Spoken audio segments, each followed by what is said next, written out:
What's going on, beautiful people? It is your girl, Fox Shantae. And I'm Kanisha. And this is Steady Mommin. Hey guys, guess what? We have made it to episode 2.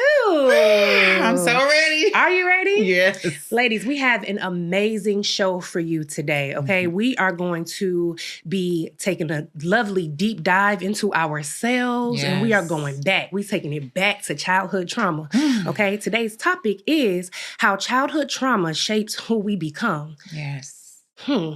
That's huge. It's a big one. We have an amazing guest joining us a little later. Yes. Her name is Dr. Ayo Gathing. She is a board-certified psychiatrist, healthcare executive, and best-selling author specializing in mental health treatment, leadership coaching, as well as building healthy relationships and families. She is amazing. She is a vibe, and she is going to help us kind of weed through all of our traumas. Yeah, trauma. So you probably gonna need a drink for this one, ladies. So y'all know that we start every episode off with a mom tale. Today's mom tale is called Taste Like Healing. All of our mom tales come from the amazing master mixologist of Atlanta. So you guys follow her for some great drink recipes and a nice little vibe, okay, on all social networks. Yes. That is the master mixologist of Atlanta. So Taste Like Healing has 2 ounces of non-alcoholic tequila, 1 ounce of non-alcoholic triple sec, agave to taste, 1 ounce of blood orange puree, and 1 ounce of fresh lime juice, ladies. Yummy. So, cheers. Yummy. Ma'am, what's been going on since the first episode?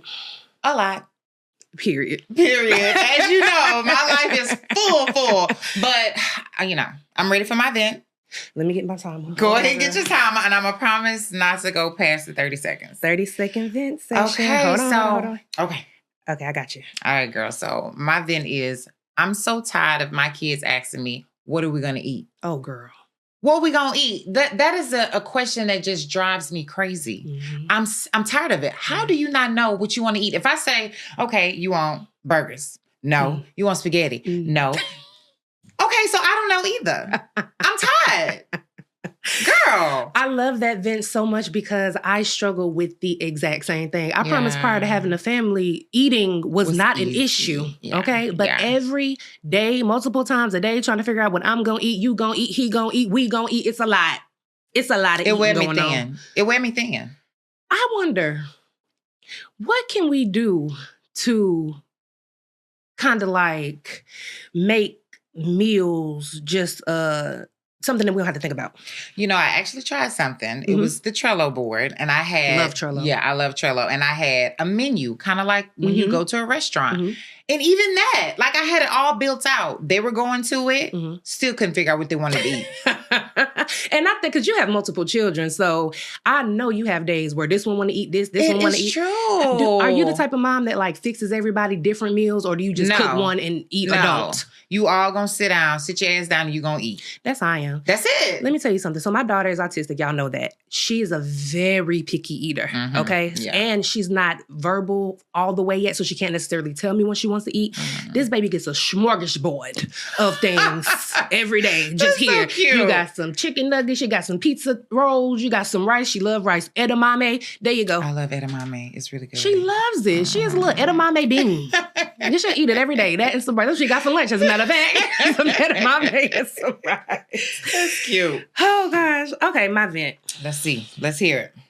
So, let me start my little clock. My vent makes my heart a little heavy, y'all, because I'm just really tired of rude people. Yeah. It's like you can't escape the negativity. It don't matter what you do, where you go. You look on social media, people are talking stuff to one another. Yeah. You are watching TV. All of that is just negative, women bashing women. And I'm just sick of it. Yeah. I know we're getting to a space now where our elders are starting to die off, but I just want people to be conscious of not allowing the manners and the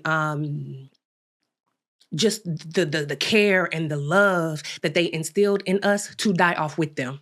It's sad. And I definitely understand what you mean, because, when you consider what the kids are viewing on social media, certain artists, I'm not going to name any artists with red hair, they just don't have good examples no more. And honestly, they don't even make grandmothers like they used to either. So Big Mom and them, It's gone. It's gone. And you can tell. And I'm tired of it. It's like people are so rude. The young kids have no couth when it comes to just respect for their elders. Like, I was in the grocery store the other day, and this lady, she was in such a rush, honey.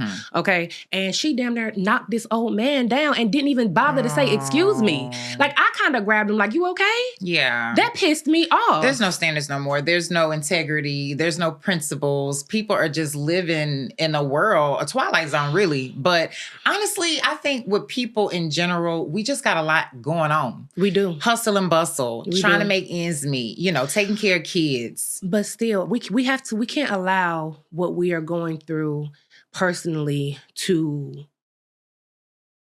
kill the love. Yeah. We got to bring it home. We have to operate out of a level of love, guys. I mean, try. Even if you just need a beat, take a beat and breathe. And show some love. Shit. That's my thing. I agree. Show some love, please. So, now that we have gotten that off of our chest, the quote that goes with today's topic is, when all you know is fight or flight, red flags and butterflies all feel the same. And that is by a woman named Cindy Cherry. Yeah. What you think about that quote, sis? I mean, I really do love that quote. And I didn't even know or realize that you can't even tell the difference. A lot of us are in survival mode and don't know how to shift gears or get out of it. Yeah. And I think a lot of that starts from childhood. And that's why I'm so excited about today's show, so we can dive deep into that and really get an understanding. So maybe we can get out of survival mode. And understand the difference between red flags and butterflies. Because a lot of the times as women, that toxic stuff feels real cute. It feels real good. Like, oh my God. Red flag or butterfly. Yeah. Honey, a butterfly has two wings. That red flag just got that one little... You ain't lying, because I actually let a man go because of a red flag. I sent him the emoji too. I'm like, flag on the plate. Oh no. Block and delete. But right, you got to go. You got to go. Wow. When I think about that quote, it kind of makes me think back to, you know how people say nervousness and excitement are the same feeling? I didn't realize that. Your body responds to both the same exact way. The only way that you really label one versus the other is your perception of what's going on, So you can either be nervous when you feel insecure about a situation, or you can feel those same things, palm sweats, butterflies in your tummy, and call that excitement because, you ready to go. Yeah. So it's all about your perception. Perception is huge. Perception is huge. We're going to get into that too when we get into these lovely traumas. So it's time for Mommy News. Mommy News. Man, okay. So there has been a lot going on in the news since our last episode. One thing that caught my eye is the current administration has come up with this proposal to give moms a baby bonus of $5,000 in order to increase birth rates. Okay. So nationally, we have been on a decline of births. So in 2007, we had 4.3 million births compared to 3.6 million births in 2024. So that's a bit of a drop. It is, but you think $5,000 is the solution to that problem? Honestly, I'm like, can y'all include a clause or something to get my checks? I mean, I have 4 children. Can we retro that thing? It would be great. But no, I don't think $5,000 is enough. Honestly, the cost of having a baby is like between $6,000 to $19,000. I think I saw statistically. And then just to get them from 0 to 18 was $310,000. That's insane. That's not even including education. It's not including education, so no. Nor is it including inflation. Girl, talk about it. That's why I say, you know what, $5,000, that's nice. But I think that just shows their level of ignorance. They're not on the ground level. You don't really realize what's going on. This is what happens when men make laws for women. Because at the end of the day, if you want to increase the desire for women to have more children, you need to be helping us on the day-to-day. Childcare is way too expensive. Okay, 2 years ago, I was paying $200 a week for Legacy to go to daycare. So that means before I even step foot in work, I am in the hole $800. See, that's just to go to work. That's the reason why I became an entrepreneur. Working 9 to 6, coming home, sun up, sundown, and realizing like all of my money, I'm just paying for my kids to go to daycare. It's pointless. I might as well stay at home, be more accessible to my kids, have a better handle on raising them instead of giving the money to these daycares. And then also what they also have to take into consideration is the generation that is currently in childbearing years right now, they don't want no kids. These kids, they don't want no houses. They don't even want to get married. They don't want nothing. These kids are buying vans and living in their vans. And see, and that ain't bad. So, they're gonna have to incentivize us in a different kind of way. Maybe add a couple of zeros. Girl, the 5 bands ain't gonna do it. Okay, they need to go back to the drawing board. So I want to talk about the sugar factory here in Atlanta. Child. Okay, so when I read about this article, I thought it was really odd. I had to read it again. So there is a restaurant that's accidentally giving kids alcohol. You heard about it? I'm very agitated when it comes to that place because this is not the first time that they've been in the news for this. It's like 3 or 4 times. And if you are an establishment that offers like little special drinks for kids as well, there needs to be some very distinction between the adult beverages and the children beverages. I don't know if they need to change their glasses so that the bartender knows, okay, boom, this is an adult drink. It goes in this glass. This is a kid's drink. It goes in this glass with no alcohol. I agree. This I don't is know not how they an missed accident. it. Yeah. Because everybody is responsible for this mistake. From the bartender shut down to the server. Exactly. How did not shut down? I don't understand how they still have a liquor license at this point for this to have happened multiple times. And what bothers me a lot while we're talking about trauma is they don't know what type of things these kids are genetically predisposed to. You know, they could have lit a fire in a long line of alcoholism that this child may have to deal with for the rest of their life. Like, this is not a small thing. It's not. And they were in the ambulance. Can you imagine they all looked like they were under 12. The owner, traumatizing. The manager, the bartender, and the server would have all been in that ambulance too, messing with me. You was gonna shut it down, girl, baby, honey, child, boo boo. It's infuriating to say the least. It's really irresponsible, and like I said, I don't even know how it's not. They didn't bring. I saw it on social media. Actually, yeah, I didn't really see it on the news, so I don't know. They're trying to hide it. What connection? Yeah, somebody has got this thing on hush hush. That's wild to me. But yeah, y'all need to do better. We won't be going to no sugar factory. No. I'll tell you that. All right. Go. You stupid. Moving on to our last portion of Mommy News. So y'all know there was a really big rapper that recently came out with a confession. He made a song called Cousins. And in that song, he described finding sexual magazines in his parents' closets with his cousin and them looking at them and experimenting sexually on each other. And he decided to tweet, and I quote, "My name is Ye, and I sucked my cousin's dick till I was 14. When I had heard that, my mouth stayed open for a good 20 minutes. I had so many different thoughts. 1, is he okay? 2, here we go again. This is happening in our Black communities. It's really heavy, very heavy, because, you know, my daughter's 4. She doesn't really do a whole lot of talking. So I spend so much time trying to make sure that I know where she is, I know who she's with, and I'm not putting her in precarious? Anyway, I'm not putting her in dangerous situations, right? And when I saw this, it just kind of blew my mind open to a whole nother layer of it. Kids do things to kids too. I'm spinning my wheels trying to make sure that she is protected from adults. Yeah. But children hurt children too. Yeah, you know, the kissing cousins, hide and go get it. I mean, we all know how that go, but where is the line? You know, I mean, none of it's good. Kissing cousin, all of that. Hide and go get it. We all know, you know, y'all know. But at the same time, to take it to this extent and for this long, I mean, you've been sucking his dick till 14. That's actually, so like you said, back in the day, we played all those little games. That was out of curiosity and exploration, right? Yeah. But that's not actual sexual contact. That is that is that he said until he was 14. So that means that was repetitive. I don't know. He didn't say when it started, but that means it happened more than once. Enough for him to feel guilty that he is the reason why his cousin is in prison. Absolutely. So his cousin killed a pregnant woman, and he did say that he feels like it's his fault because of the things that he did to him. So in that scenario, he was older. So was he considered the predator?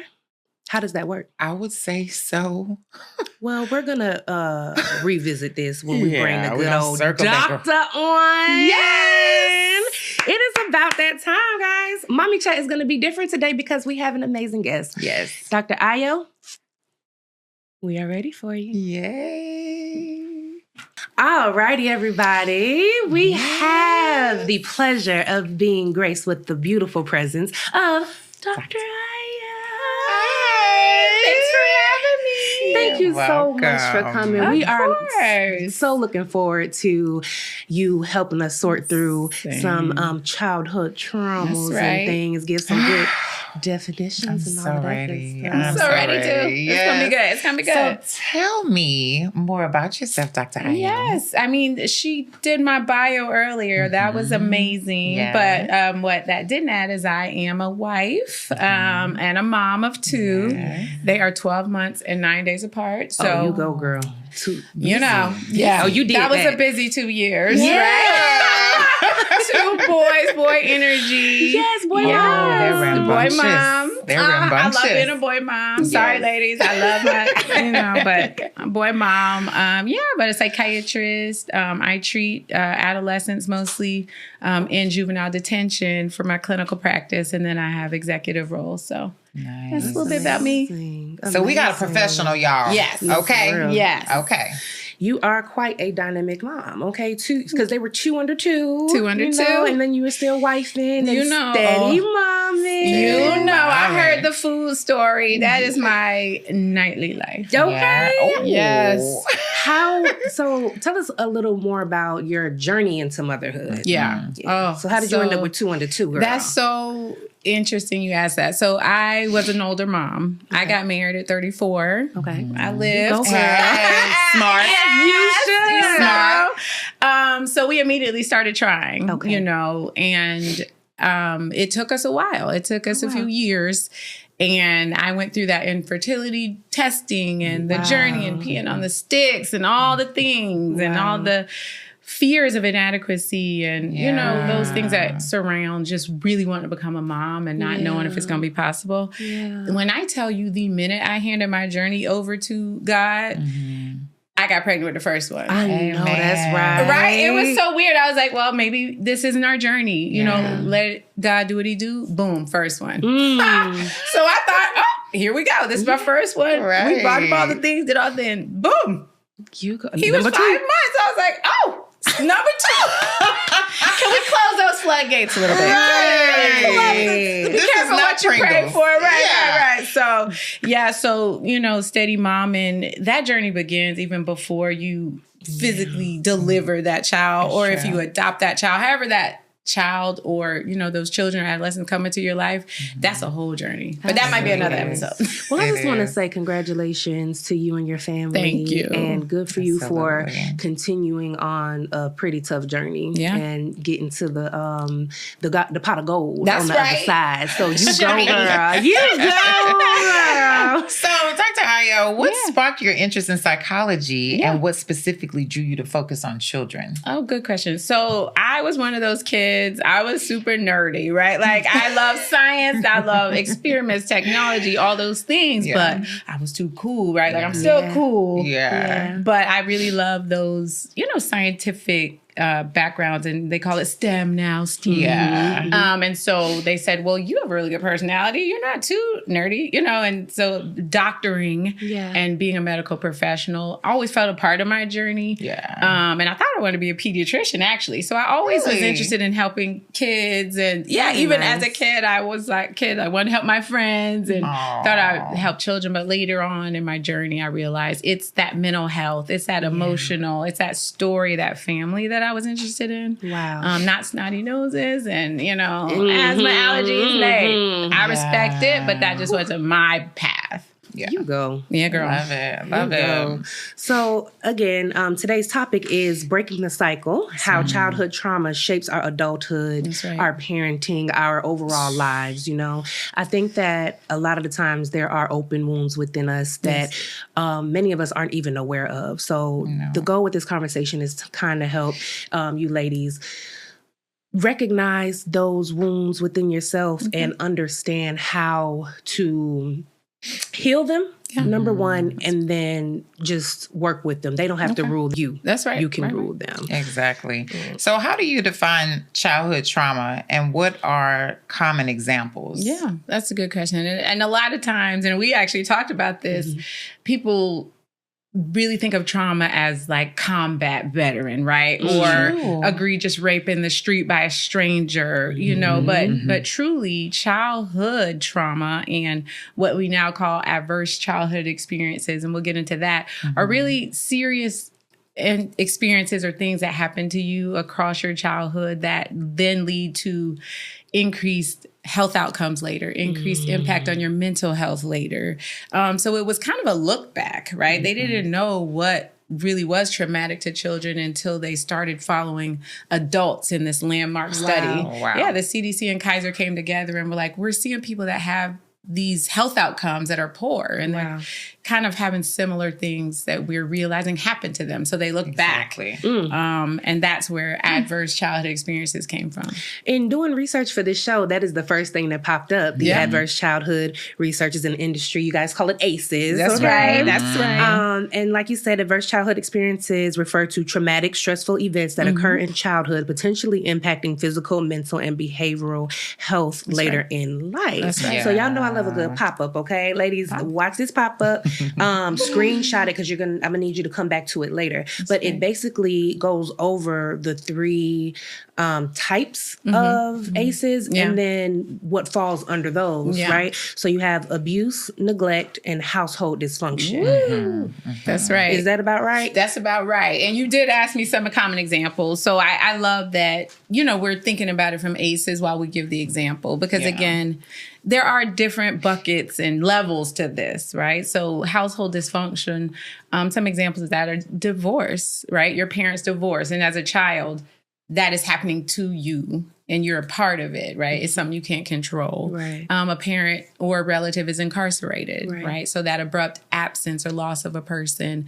Witnessing domestic violence, right? A lot of people know that this is disruptive, but just intense arguing by parents and just really witnessing and being a party to things that you can't control is that dysfunctional bucket. And it might even be unintentional, like parent mental health issues, parent substance use issues. So really, that's a big bucket that leads to really your household not being safe and secure emotionally for you. And that is one bucket of adverse experiences, as opposed to your abuse where it's active. Something is happening to you, either physical abuse, emotional, you're being threatened, you're being talked down to, manipulated. Those are in that bucket of abuse. And then the really insidious one, and our community doesn't talk about enough, is neglect. And what I tell people, and this is deep, y'all, neglect is often what did not happen. Not what did happen, right? So that's hard to put your finger on, right? We're coming back to girl. Okay, now listen. I'm about to, but look, we about to kick these shoes off and really get into it. Okay, so, let's go. Just at looking at this table of the ACEs, are there any that pop out to you ladies that you experienced in your childhood, or that you're kind of worried about your children experiencing? So for me, growing up, I would say mine was emotional neglect, emotional abuse. My mother, you know, was a great mother. She did her best. At the end of the day, I feel like she was just focused on the financials and not the emotional aspect. You know, not very loving, not a lot of kisses, not a lot of hugs. She didn't even really want to hold my hand because she didn't want people to think that we were gay. Oh, wow. Were y'all I never close in forget age? that. No. Well, I mean, honestly, I don't. She's 63. I'm 40. Sorry, Mom. Okay. Yeah, 23. Okay. Yeah, so 23 Okay. years. So yeah, so no, I was, I'm 6 foot. I was a Wow. taller child. Yeah. So my mom is 5'11". So I guess I was in high school, maybe middle school. I don't know. I just remember that day vividly, trying to walk into Walmart, and she did not want to hold my hand because she didn't want people to think we were gay. It's interesting thinking back to like our parents and our grandparents. That's right. I think there was a lot of that. A lot of our grandparents not knowing how to properly show love to our parents. That's right. I know that is very prevalent in my life as well. That's right. And you guys talked earlier about they don't make grandparents like they used to, right? There's pros and cons of that. They don't make grandparents like they used to raise your kids over the summers. Amen. Right? Come on now. Was that just me, right? Or that may be available at the drop of a hat. But I think we know now more about the need for that physical love and affection. Absolutely. And I do think that's something we have learned about with this generation. Oh, absolutely. Where there's way more talking going on in households way now, more which hugs, is beautiful. way more love. Hugs, kisses, Exactly. even I love yous, right? Yes. Like some of my patients are like, my mom have never told me she loved me, or really gave me hugs and kisses and snuggles and all those things. That you makes need. me so sad. It makes me so sad. I love on my baby so bad. But that's all of them, and I get on their nerves, and I don't care. right? But fathers too, right? Like we have to, as moms, encourage our husbands, fathers, co-parents to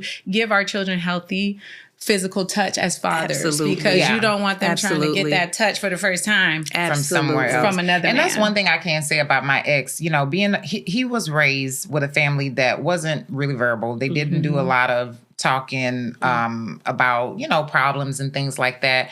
But seeing how I was, I love yous and, all of the emotional love I'm trying to give my kids. He makes sure he does that with his kids. Now, I will give him credit for that. He definitely does that. And just because you asked a 2-part question, I wanted to make sure I answered it as it relates to what I'm afraid of when it comes to my kids is the divorce aspect. Yes. Okay. I want to make sure I said that. Yeah. And we're going to dive into that a little later in the conversation as well. I guess for me, when I was a child, in my high school years, I kind of experienced some neglect. And like you said, it's not about what's being done. It's about what's not being done. And I'm going to, again, we're going to come back to this. I'm not going to say too much right now, but that was very profound. Yeah. It's very profound. It's just, I think that's a big part of this conversation, right? A lot of people initially jump to fear or guilt about these things. And we have to take some of that shame, guilt off the table and say, okay, you know better, you do better, right? Some of this stuff is not intentional, right? Some people, even part of neglect is getting appropriate medical care, getting appropriate educational advocacy, right? You have a child with autism. Some parents just don't know what that means. Right. Getting into the system, getting them treatment, getting them prepared, right? And with my sister always says this to me, and I appreciate it because I think with autism being on such a high rise, a lot of moms don't necessarily know what to do where to go. That's right. A lot of moms go into a space of, denial. That's right. My child's okay. Say that. That's all right. Ain't nothing wrong with him. He's just a baby. That's right. But what I have learned is early intervention is very important. That's the right. sooner you get over yourself and get that child some help, that's right. the better. That's right. For the baby. True. It can change the trajectory of that child's life just in being able to accept hugs and kisses, right? Some children with on the spectrum aren't able to feel that touch. It doesn't feel good to them because it's sensory. Yeah, exactly. They have the sensory disruption. So don't you want to be able to see what that child's potential could be, right? So you have to face yourself, face some of these things and go ahead and get what you need. But again, it's know better, do better. So that's why I love this platform. Yeah. Get over yourself, mamas, and get that baby some help. Absolutely. I went through the denial phase. I did, but it was for that long. That's because right. at Or the end if of it's the a day, teenager, it's never too late it's to never say, too late. huh, It's never too late. okay, that's right. Did you do anything out for you? So I think I grew up in a single parent home. My father actually left when I was not yet one, so almost one. And so I never had a 2-parent household. And my mom was very adamant about protection of that physical, not letting us spend night in nobody's house. Correct. Correct. Yep. So-and-so's over there. Let's go. Let's pack up. Yeah. But I do feel she had to hustle. She had to work hard to give us a life that started us at a certain place financially. She was very good emotionally. But I do think what I fear with my children is that I will try to control some of those things. Correct. Right? Yeah, me too. And with my husband and I are in a very, loving marriage. We work together. We have a podcast together. Right? Yes. Shout out the podcast. Shout out Yes. God Needs Therapy. Check it out. Check them out, y'all. Check them out. But, if there is a time where, that doesn't work or where, I don't want to necessarily have that fear of stay together for the children because I didn't have that. So we're very... I did that. You did? Did you? I did. Tell a little bit more about that. So when it came to... So I was in a relationship for 21 years, married for 18. Because of the neglect from my father, being fatherless growing up, I created a government for myself that I lived by, which was, basically, I don't want my kids to deal with what I dealt with. That's right. I don't want them to not have a father like me. So he's not beating and cheating. Let me go ahead and just stick around. That's right. And That's so a lot of things that I dealt with unnecessarily was built off of that government. That's right. We have those schemas early about either what kind of parent we're going to be or not be, or what kind of wife we're going to be or not be. So, and oh my gosh, because it really does. It wasn't until really getting into this show that I thought about a lot of things and exactly what you just said. Like, I am very, very, very, very invested in my marriage, right? Yeah. And are there things that I'm kind of like just going with the flow with? That's right. Yes. Why? That's right. Because my parents have been together my entire life. Oh, kudos to them. Thank you. It's amazing. And I have watched them go through so much. And I feel like I would be selfish to pull away and not allow my daughter to experience the level of love that I experienced. That's right. Right. And that goes back to exactly what you said about, well, he's not beating or cheating or so just stay. We have to be mindful as women that that's not enough. That's right. We have a lot of different needs. That's right. That deserve to be met. Our children's happiness depends on the happiness of their mother. Correct. That's right. Correct. That's right. So it's, y'all. But that being said, you can't just let marriage happen. You can't. Right? You have to be active and intentional. And I'm a Christian, so without God, come on now. I don't know if I could do it, right? Because marriage is hard, especially when you get married later. I was a whole person when I lived came a whole into, life. I lived a whole, probably 2 or 3 lives. My husband told me yesterday, you're not my the entirety of my experience, babe. Ooh. He was trying to say something. He was trying to communicate something to me. And I kept inserting my feelings into what he was trying to tell me. And he was like, babe, I'm not talking about you. You're not mine. Yeah. And I was like, damn, that's good. That's good. It's true. It's true.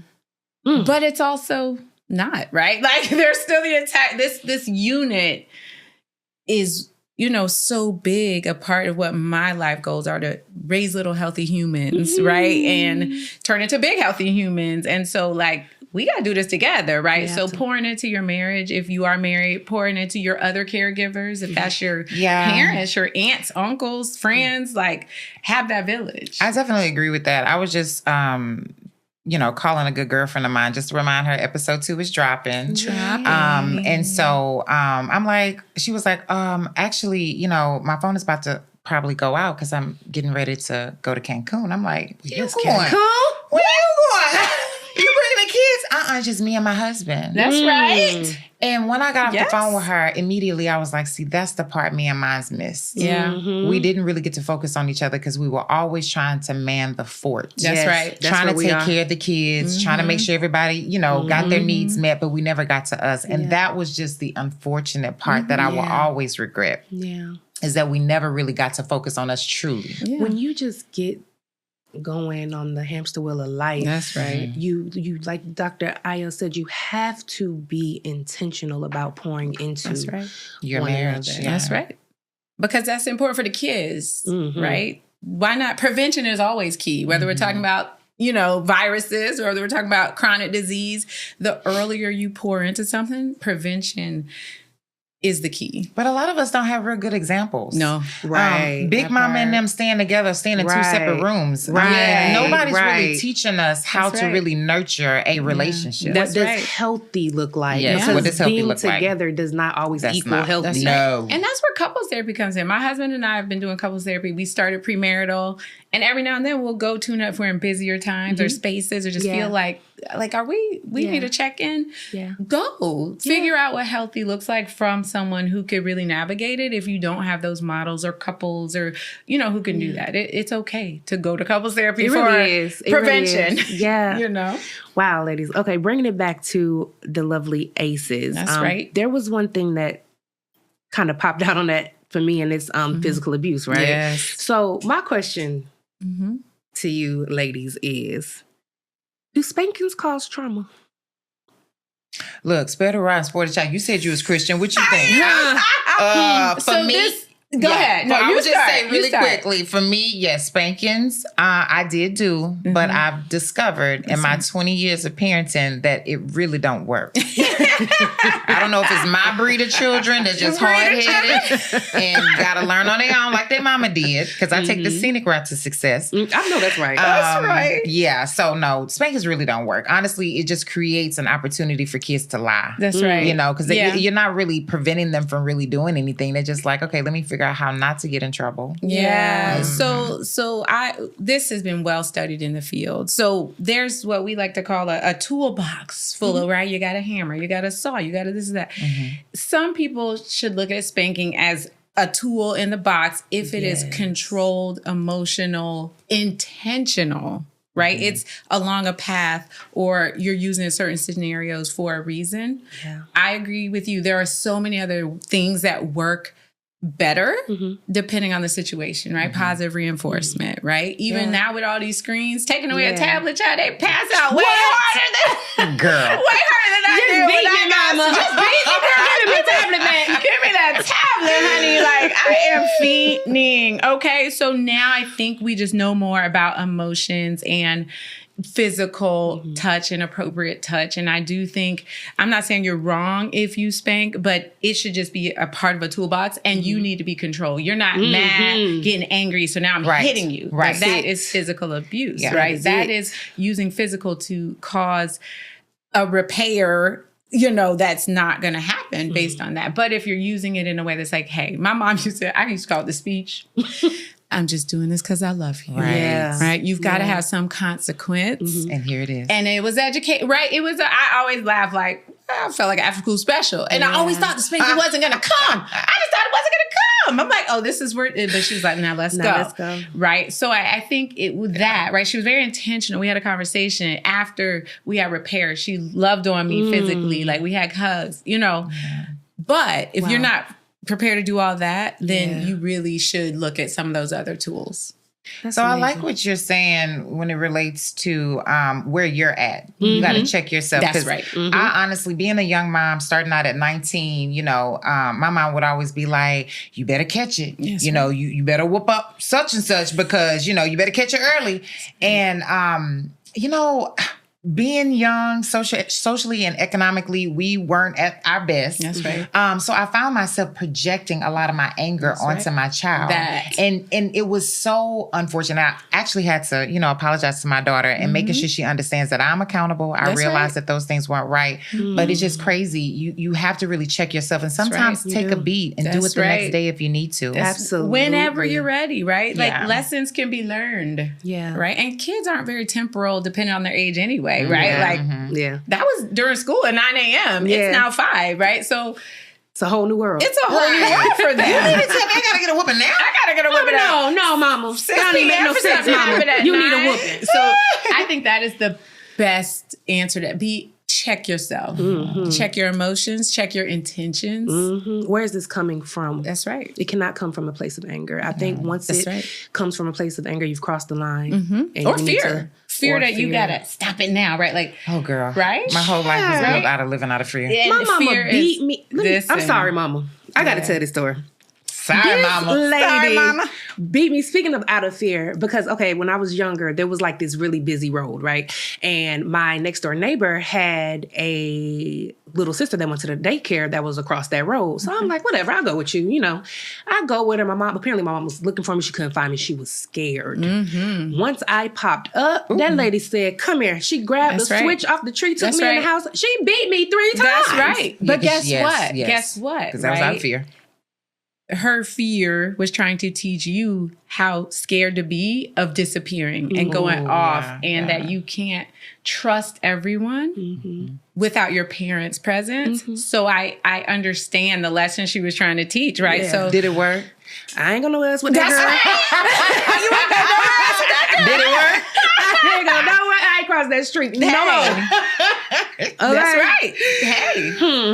So, But I think the important conversation about these adverse childhood experiences, they're a cumulative risk, right? Yeah. They're just identifications and informing of a situation. It's not a sentence. Right. It is not, this is the destiny of the situation. Right. And like we said, we all said it in different ways. There's ways that you can proactively reduce risk after these childhood experiences. So that's the important part to remember. So offline, we all took the ACE quiz. Yes, Do you ladies care to share y'all scores? I know mine was a 6 out of 10. Okay. Yeah, mine was a 5 out of 10. Okay. What was yours, Mine girl? was a 1. I know that's right. Good job, mama. Listen. Come on, mama. Listen, mine was a 1, but because of that village and those like our family, I don't know, we had a lot of dysfunction outside, but my mom said, you know what, we're gonna move an hour and a half away, right? Call before you come. I like right? that. I like that. We felt very nuclear, even it was us 3 against the world. I think a lot of the things that could have came up and didn't were out of that bucket. Wow. But that one drove a lot of my life. We'll talk about that in a little bit. So that one, it could be a 1, but it is still a 1. That doesn't mean that it's not powerful or you're not It was affected. a powerful one, and it impacted my life, my trajectory of relationships and everything. So we'll get there, though. Lord help us. That's right. But I want to tell people a little bit about the score. I'm sure it'll pop up. 0 to 1, right, says lower risk, right? If that 1 wasn't necessarily the end all be all, lower risk, right? 2 to 3, moderate risk, right? We're worried. We're getting you a system, and 4 and above, you know, you're really worried about that cumulative risk and the impact on your health journey. Sneakily, stress. Holding on to stress from some of these things, not necessarily active behavior, is what impacts the body. So you ladies might be carrying some risk of chronic disease, risk of, you know, outcomes in the health world that we want to talk a little bit about. I just told you the other day I'm always stressed. Why does everything stress me out? That's Everything right. stresses me out. There you go. Why? That's right. That's right. You learned it early. You learned early. Wow. We about to feel get that. deep. It's That's about right. to get deep. Let's get it. It's about to get deep. Ladies, just taking that quiz was very interesting. So we would like to provide you all with the opportunity to take the quiz. I have put the link in the description of this video. So go ahead, take the quiz. Go back to the ACEs table that I told you to screenshot earlier and journal about it. Journal about the things that stand out to you on that table. Journal about your score. And just so you can get to know like where you stand. That's right. Yeah, Okay. absolutely. All righty, guys. So we talked about stress a little bit, right? And I think that life just in general is a little stressful. That's right. And I kind of think that there are little pieces of trauma that just come along with being alive. Okay. As a Black female, exactly, Yeah. right? It's being Black in America, it can be in itself, Yeah, a little stressful. A lot of it. So according to the CDC's website, ACEs are common. About 64% of adults in the United States reported that they experienced at least one type of ACE before the age of 18. That's right. And nearly 1 in 6 adults reported that they experienced 4 or more types of ACEs. That's right. So it's okay. It's okay, but it does increase your risk of things like depression, anxiety, substance use, cancer, chronic disease. So you want to learn and inform yourself so that you can take action. How do I reduce my risk? How can I bring proactive factors into my life? Because I can't control what happened to me before 18. Right. No. Unless you're under 18, go, try to do it now. But you can control how you deal with it. That's part. So the thing for me, I mean, hearing what you're saying, I'm one that is hyper aware of so much. And so essentially, I'm like, okay, so I'm aware of my past, I'm aware of my present, and I'm aware of my future. Okay. And that can sometimes create anxiety too. Because it's like, I know that by me stressing can cause cancer. Yeah. Oh my God, did I stress too much next week? What am I? So that's me. That's true. But I think what people don't realize is that's you feeling a lack of control, right? A lot of times we call it anxiety. We're just trying to over control situations. If I do this, then this. If I do this, then this. Baby. If I do this, coulda, shoulda, woulda. This, so right. That's my head. Have you been in there? I've been in there. I'm there now. Push me out. No, you may need to stay in so you can help me. I heard that anxiety comes from you being too invested in the future and trying to control the future, and depression comes from you being too invested in your past. Okay, a lot of that can be true. Right? A lot of anxiety too could be, that's what happened in the past. How is this looking at me now? And then what do I do? So I think a lot of the understanding of your brain is about knowing that the past is affecting you now, no matter what, good or bad, right? Right. And how do I do what I can right now to do the best I can do? And that part about the future is the part, right? Yeah. That people with, that tend to stress a little more, control a little more, tend to overinvest in. So you mentioned that sometimes you and your husband do therapy check-ins for the marriage. That's right. Have you ladies experienced therapy at all? I went to therapy. It wasn't something that I was taught, about, how it is in the Black community. Is mental health is a luxury. Therapy rather is a luxury. When really it's not a luxury. It actually should be a part of your That's right. And there is some statistics around that majority. It's like, well, it's in my notes, but it's like 25% of us are actually, us meaning Black people are going to therapy, whereas it like 45% close to 50, our white counterparts are going. Right. So I found that very interesting. And to your point, you said something earlier, going to therapy, they asked me what traumas did I have. And I always associated trauma with like somebody put a gun to my head, sexual abuse. And he was like, no, there's trauma in other areas. And I was like, oh, wow. I didn't know that. That's right. And I think the crazy thing is I didn't go to therapy until I was becoming a psychiatrist. Yes. Oh, nice. Yeah, like I'm with you. Like no one talked about that in my family. No one, we talked about our problems a lot, called other people out, but there was no like solution focus at that point in time. Yeah. Or you had to go to church. Or you talk to the pastor, right? Or someone in church, a church group, which is good, and right? We're not knocking church. We're not knocking it, right? God Meets Therapy. That's our podcast. But Thank you. I love that. Yeah, bring it together. It's not an either or. It's a tandem. I went to therapy and it was so funny. Mom, sorry. This is my sorry mom. She's like, what you talking about in there? What you saying? What you saying? Right? Don't tell people too much. Okay. And that's our culture, right? Like, what happens in the house stays in the house. What happens in this family, this home. Yeah. So I think we have to get out of that a little bit. Therapy is a trusted place with a trusted person that holds some of that sacred so that you can then solution and figure out next steps and prevention. I know some moms that have shared with me that they're worried about going to therapy and actually being, honest about where they are mentally and how they're feeling because they're afraid of somebody coming and taking their children. Mm-hmm, mm-hmm. Yeah. Actually, yes. Yes. I know somebody that said that to me. And that used what to do you do with that? Yeah, so that used to be a major thing in the past, right? Like when people didn't understand like what was DFACS and child services and how does this like create. So I think mental health awareness and stigma has come a long way from our growing up to even in the child protective service arena. Like do you having depression doesn't immediately mean take the kids away. You even having a substance use disorder doesn't mean take your kids away. Wow. So I think that stigma and awareness has changed. And I think the earlier you get the treatment and earlier you invest in your mental health, the more protected your kids will be because you'll be healthier. I think that is very important for people to really do research. We have all of these apparatuses and all of this access to information, and it's very important for us to actually dive in and educate ourselves on what these different mental health issues are and what does it mean to have anxiety? How does this depression feel for most people?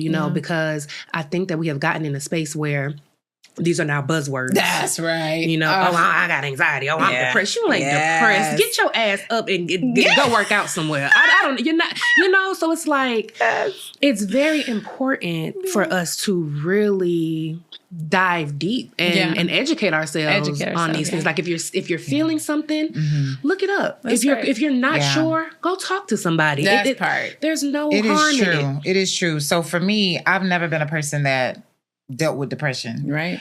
Until and I still have. I'm not diagnosed. I don't know. I fight off against a lot of that stuff, anxiety, depression, all that. I fight against it because I feel like I should be in control, right? Here we go that word again. I know it. But it wasn't until my divorce. And shout out to my friend Tamara. That's the one that's going to Cancun. Have fun, girl. Hey, girl. But ultimately, I never forget not being able to get out of bed. And I was like, are you depressed? What is, you can't be depressed. So I started looking up some of the symptoms. I'm like, well, maybe you are depressed. Yeah. And I never forget me laying in the bed. And I called her and I was like, I just don't know, and I never forget how she was. And this will stick with me for the rest of my life. But she was like, bitch, get out of that bed. Yeah. Come to my house. That's right. Come to my house. There we go. And I literally was at a point where I was like, no, but something told me just to get up. Yeah. And it wasn't me. I didn't want to go. Something was carrying me to get me in that car and drive an hour and almost 50 minutes. Oh, wow. To her. And because it was traffic, it was early in the morning. But needless to say, she live far. I do. I live in Cobb. But yeah, I know. Like she live in Timbuktu. She does. Oh, I'm in Ackworth. Beach out there near the lake. But no, it was crazy. I've just never been a person that dealt with any of that. Yeah. Like I had anxiety in 2020 and I fought against that as well. I was having palpitations and I'm like, this is how people have heart attacks. Y'all looking over like it's more. I thought it was a heart condition, but they were like, Mrs. Warren. Yeah.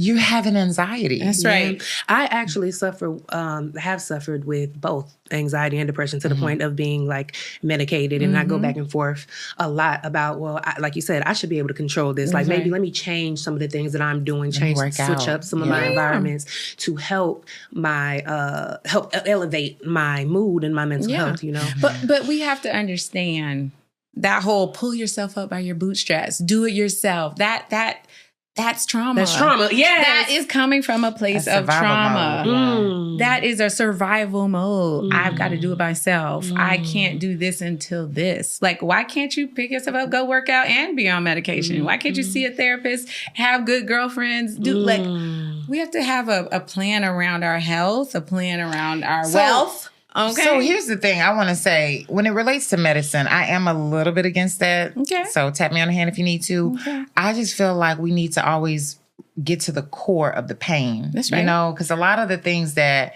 we want to medicate, we need to really be more accountable and aware and honest with this is the feeling that we're feeling and why. Yeah, but some people are chemically imbalanced. That's right. I guess so. They're again. Yeah. You have to know your particular, issue or condition. And again, the studies show therapy plus medication work the best, right? So it's this adjunctive and augmenting each other, right? It's not just one thing, right? Yeah. Eating right, exercising, take your medication, sleeping well. And if bipolar disorder, especially getting sleep and not messing around with your sleep schedule is very powerful. So I think we have to stop saying like, this one thing is going to fix it, right? Or this one thing. That it's makes about sense. prevention, A treatment right? plan. When you think of a healthy child or how to build, a healthy family, you don't just say, oh, if I do this one thing, right? It's the same with your mental wellness, right? That's what we're talking about. Yes. How can you be mentally well, right? Yes. Instead of just pointing to like, I have this. Mm-hmm.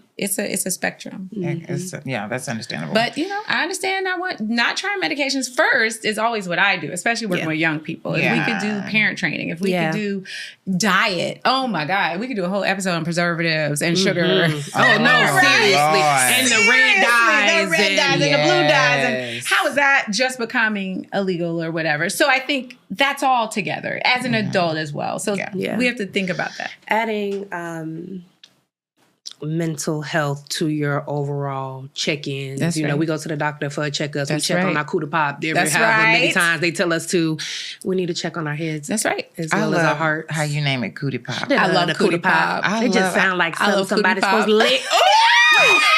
Yes. I'm sorry, Daddy. Come through. Yeah. Yes, I would love if we could do preventative mental health check-ins. The system isn't built for it yet. We're getting there. There's just not enough mental health providers and workforce to handle telling everyone to go to a mental health provider every year for prevent. But that is my goal for where we'll be in the future. And if you see something, say something. Feel something, say something. Right? Oh, yeah. And even, if you see something, even not just in yourself, like your homegirl said, get up. Get up. Like if you see your friend That's right. in a deep, dark place, Right. say something. That's right. Yeah. Don't just let them stay there. Don't let them stay there. Mm. Powerful. Ladies. So, I'm a little nervous to keep going because we're going to have to do a part 2. We gotta do part 2. We're going to have to do a part That's 2 okay. because we have a lot more. I think we talked a lot about the next few questions, right? Like stress is a normal part of life, right? Yeah. Your body is going to sense what is going on in your environment, your life. But when you have a problem coping, functioning, getting out of bed, not being able to take care of your children, your work duties, that's when you have to say, okay, this is something else. Absolutely. And maybe coming from a place of trauma or, having a disorder. It's true. Because like I said, I have never seen myself in that state in my life. It was almost like out of body. That's right. I could not get out of bed. Yes. Yeah. I didn't want, I was right. hoping the kids didn't knock on my door. That's right. You went through, you said you were in a relationship for 21 years, married for 18, and then that just ending with 4 children involved. Girl. It was like a whimsical. It was like hit a day, gone tomorrow. Because it's like, get out of the bed for what is happening? What is life? Girl. What is life? What is my this? life? What is my still identity? gotta cook? Yeah. Oh, right. we gonna eat? What we gonna eat? Bitch. It always comes back to that. I don't know. Listen, cares? my first mom flex, okay. I didn't want no fancy vacations. I don't need a fancy car, but I invested in a chef. I know that's See right. that? Come I don't do that on. anymore, Baby, Monday through Thursday. It's Very coming. good. It's I coming tell for my me. friend, listen, meal prep, whatever you want to call it. coming. I Monday through Thursday, Baby. them kids know it's all in there. Very good. Don't talk to Very me. good. It's all in there. Oh, we're going to have a conversation Don't look at offline me. because Baby. Okay. I'm trying to get like the doctor. Okay. Period. Dr. Ayo. I drive you that heard that? same car. And ain't been I got a on a chef. good vacation, but I don't cook Monday through Thursday anymore. That's love amazing. it. Dino nuggets, that maybe. is a flex. You know, sure. you want some mac and cheese stirred? I can do some it. Mac and them nuggets, I got you. But no, not meals. No. So I'm gonna bring us down Okay. a little bit to how can moms notice or realize when they are parenting from a space of trauma? we kind of glossed over it. It was here. Check yourself. Mm-hmm. Are you tired? Are you feeling overwhelmed? Are you doing things that as a parent you never thought you would do or just don't even believe in? Or are you giving other people advice you don't follow yourself, right? Mm-hmm. That shows you have a belief system about something, but you're not living it. Right. And that might be a block. That might be from a place of trauma or learned experience or learned helplessness or going against something, right? We talked a lot about what we didn't receive and the things we're doing now. Yeah. So I think being a mom, being a woman, even single, you have to understand if you're operating in a place where you're saying, this doesn't align with my belief system. This doesn't align with what I want for myself, but I can't figure out how to do it different. I want to get married, but I can't seem to choose the right man. Right. I'm in these relationships. I said I would never get hit. Red flags and butterflies again. Them red flags and butterflies. It always comes back to that. Jesus. Your body doesn't know the difference in being on a roller coaster and, right? Taking a test. You're nervous. You're flighty, right? You're beating. You have to tell your mind that story. And I think a lot of trauma, we are in denial. Yeah. We've reframed the story or we've suppressed it. And so that's when they start to show up in our lives and our relationships. And you have to start wondering, what are my goals? What do I want for myself that I can't seem to do on my own? So have you ladies ever, like thinking back now on your childhood, do you remember any like specific times where you felt that you were being parented out of your parents' trauma? Yeah. So my mother suffered from sexual abuse. Okay. And so that's all we talked about. It's her experience. And, so essentially whenever there were things that happened that I would complain to her about, she was like, well, you didn't get fucked. Okay. I protected you. You know what I'm saying? So it's like that's right. We diminished all of what I had to say to boil it down to what. Well, at least I covered this. That's right. Right. So what's the problem? I protected you from that, so I've done my job. I've done my job. I think one example of my mom parenting from her trauma, like even to this day, I have an older sister and an older brother, okay? We cannot get into it. When we get into it, it is like her life's mission to make us talk again. And it used to irritate me a lot because it's like, yeah, they're my siblings, but fuck them right now. Right. Yeah. But she don't like that. Right. And I've learned that in her childhood, she didn't feel close to her siblings. She felt like she was being put against them and vice versa and all of this other stuff. So it was very important. It still is very important for her children to love one another and show that love and to be close. And I appreciate that. Yeah, that's good. It used to irritate me, but I think sometimes we can't appreciate those things, right? I think for me, my mom was raised in a very loving 2-parent home. Nice. It was 7 of them. Yes, 7. My granny had 7 kids too. That's right. So she didn't necessarily feel like she was in a place of financial luxury, right? Or financial excess, right? They had what they needed. Right. They did grow up in housing projects, but she didn't feel unsafe. Right. But she really wanted excellence and financial security and to live a life that was above being just safe and stable. And I think she parented me from a way of you have to work hard, you have to excel, to the fact that it played into me a little bit of perfectionism, especially with that absence of a father, not having like another reinforcement, and just she was hard on us academically. I had to. Once she saw the potential of me getting A's, it was A's, right? All of them, right? Yeah. Like, so I think I've had to really unlearn some of that excellence, right? Like, and now there's like everyone's playing Black excellence and all this stuff. But am I mentally healthy? Am I achieving based on that foundation, or am I achieving based on this is a goal I actually set for myself? But I think, that's deep. You got to figure out. You got to filter out that. That's right. Filter it out and check yourself.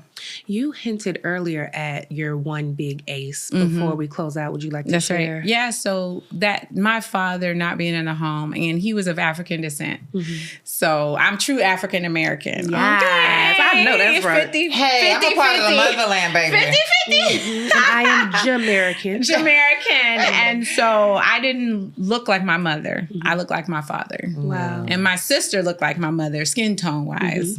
And people used to call me like African booty scratcher and like talk about my Kids would be so complexion and a lot of that is growing beautiful. up. It is Which so gorgeous. thank you. Popping now. Yeah. And I think we've come a long way as a society with colorism and embracing natural hair and natural everything. But back then, like not having him in the home to really show Have that me. reference. Yeah, I didn't have that reference, right? I didn't have like, well, he's amazing. He's African. He's my protector. Like, I don't care. Fuck that. Like, right? So I had this identity struggle of like, for a while being called African bothered me. Yeah. Like, I'm not African, right? Because he didn't raise me. Yeah. You know, I don't know anything about Nigerian culture, which I had to go on a discovery of that. So I think it impacted a lot of my life and my people pleasing and decisions and trying to be perfect and really account for that absence. It took a long time for me to reflect on that and link it back to that ace. You kind of just answered the next question that I was going to ask, which is, are there any traits that you see within yourselves now that after having this conversation, you can pinpoint back to a childhood trauma? I got more, but y'all go ahead. I'll add some. The now ones. Trigger traits. Is there a difference? Yeah. So triggers is reactive. Okay. Right? Like something is happening. Okay. And you're reacting. I just want to make it. sure before Traits are inherent, right? Like you show up with that. Like I show up this. Yeah. You know. I would say then in that case, people pleasing is really bad for me. Okay. You know, always trying to make sure that, you know, I'm doing everything right so no one will leave. Because I suffer from abandonment, deep abandonment issues. Yes. So And that comes from dad. It comes from my mama too. Yeah, they were the emotional abandonment by her. Major. Yeah. So, yeah. I think for me, I have I'm hyper independent, like to a fault. And I know that came from, like earlier, I kind of mentioned feeling neglected. At one point in my like high school years, we had, you know, y'all remember that 2008 housing crash when all that, we were affected by that. So we ended up losing our home. Okay. And during that time, I went and I lived with my little boyfriend. I lived with my best friend, you know, and my parents were very much around. They were still, like I spoke to them every day, but to be misplaced from them physically out of the home, it fucked me up a lot. That's right. For real. I just felt like in that moment, I had to put everything on my back. Because how can you leave me out here to my own devices, you know? You're on your own. I got to figure it out. And I could only trust me for my livelihood. That's right. At a very young age. Yes. So I think that is the dotted line to my hyper independence. And I don't like that all the time. You know, sometimes I want to just melt into my husband. Yeah. Like air. Yes. Piggybacking, that lack of a father figure, lack of that man protection and safe space, I really didn't have what we would call an adult relationship until I was 27. Like a serious, yes, like where I seriously trusted a man, called him a label, right? Like let him associate himself with me. And I too suffer from hyper independence in my relationship in terms of being vulnerable, showing emotion, leaning on him. Like I control how to control everything. Is we twins? I pay bills. I do this. He'd be like, let me do something. I want to take care of you. I want to be your protector. I want to love on you. And I'm still working through that. I think, you know, it's not a perfect world at all when we're struggling with these aces, right? And those traumas, even if they're not affecting high function, right? Or your ability to get out of bed, your ability to parent, they still have micro function impacts where it affects your relationships in a lot of ways. And I think that is a major reason why I'm divorced. Well, about to be divorced. It's one of the... Oh, you ain't divorced yet, girl? Not yet, girl. Wait a minute. Almost out. I don't know. Maybe we didn't realize y'all need to go back. Run it back. I'm just playing. We can't. Let's not question. He already in the house with somebody else. No. That's okay. But I think we know better, do better. Yeah, right. He gone. For the next one. He gone. There will be another. The next one. And us for the ones we're with. Let's figure out how steady momming with these childhood experiences can make us better moms, parents, wives, friends, sisters, right? That's what we want to be. You know, you tapped on vulnerability, and I struggle with that a lot. To the point to where people that I love will tell me that I am emotionless. I don't have emotions, and that irritates me because, of course, I have emotions. You know, I just don't show them in the ways that other people may. Like, I literally deal with my emotions in solitude a lot of times. How can you be surprised they think you're emotionless? Well, you don't show them, now that they know you have them. But that's extreme. Emotionless, like happy is an emotion. If I ain't seen... Pissed is an emotion. Y'all done seen me. No. But anger is a secondary emotion. Ooh. Happiness is a secondary emotion. What is at the core of that? Tell us. Yeah. Yes. Yes. Wow. Fear, disappointment. You know, those are the cores. Like, are we content? Are we, you know what I'm saying? Like, happy is active, right? Like, so I don't feel safe with people. That's right.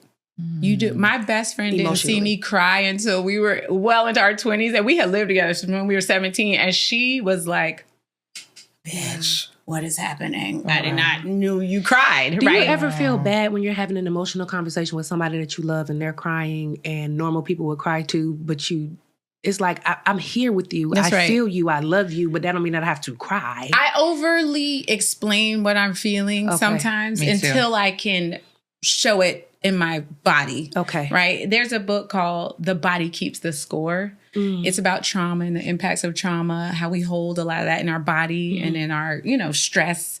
So sometimes if you're not ready to cry with someone, to, be vulnerable in that way, then you have to let them know. So they do know. You could let them know, girl, I cried so hard last night. I just couldn't even stop my tears. Like you said, I couldn't get out of bed this morning. You have to, until you can do that and love on them from a place of emotion, you got to at least put words to it. Yeah, I mean, to the point of her saying that she's emotionless, because we've had the conversation about this. Honestly, it just, the times that I've talked to her about my issues, she always makes me feel like she's present. Right. Like she's an active listener. Yeah. So, I mean, I've cried, and I wasn't expecting her to cry with me, but she made me feel heard. That's right. So I don't know. When you say that, I don't agree. You. Yeah. Well, if you're with someone who's sharing their experience and crying, you be like, me too. And then you're just like, it's like, well, I'm there. Like you, like, that's why it you can make someone feel that. present without showing emotion. Yeah. So like people used to always tell me like, oh my God, you smile all the time. You're happy all the time. I'm like, I'm not happy all the time, right? I'm showing up in a content and happy space, but I feel pain. I feel sadness. But if I'm not showing them that. But you got to be an active listener, because you do have to be an active listener. And her responses are on time. That's two different things though. Yeah, okay. For them to understand her personhood and her vulnerability and her feelings, they've got to see it from her. Yeah. Her listening to you is about you. But I'm saying in the moment of her listening to me, I feel that's heard. good. Yeah, That's good. heard. But if she were like, well, someone, I have a child with autism, and the lady who has a child with autism is crying, and she's like, well, I just suck it up and make the appointments and do the things, but they're there, That's the place. Difference. That's what I'm talking about. That sound about right. Yeah. Right. Ladies. There's levels to this. Remember, we said there's levels. I have to say that this conversation didn't necessarily go along all of the viewers sent in a lot of questions, y'all, and I hope that we did hit on a lot of the things that you guys wanted answered. But this was such a beautiful conversation. Yeah. I have enjoyed immensely every moment of it. And I just want to thank you ladies for showing up and being present and sharing, because we were a little worried about this episode.